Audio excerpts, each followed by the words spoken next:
Chairman Tehreek Insaf Imran Khan روزانہ کی بنیاد پر عدالتوں میں پیش ہو رہے ہیں۔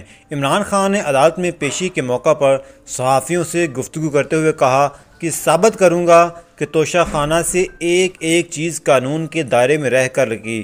عمران خان نے مزید کہا، اب یہ بھی کہوں گا کہ سابقہ دور کے معاملات بھی کھولیں۔ ویڈیو ملاحظہ فرمائیں۔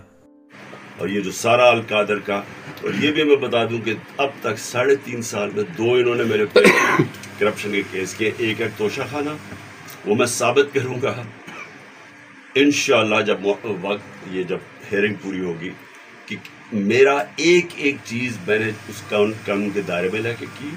اور میں یہ بھی اب کہوں گا کہ کھولیں پہلے پیچھے جو چوریاں لوٹ مار ہوئی ہے، 4-5 گاڑیاں نکالی گئی ہیں توشہ خانہ سے، 3 BMWs، 1 مرسیڈیز اور 1 لیکسس، سب سے مہنگی گاڑیاں، 6.5 لاکھ کی نواز شریف نے مرسیڈیز لیا ہے وہاں سے۔ خان صاحب توشہ خانہ عدالت میں کیوں نہیں ثابت کرتے؟ آپ یہاں پر تو جواب دے رہے ہیں، عدالت میں ثابت کر دیں۔ وہاں پہ پریس روم میں سارے اور بیٹھے ہوئے ہیں، اور بڑی جگہ ہے وہاں پہ۔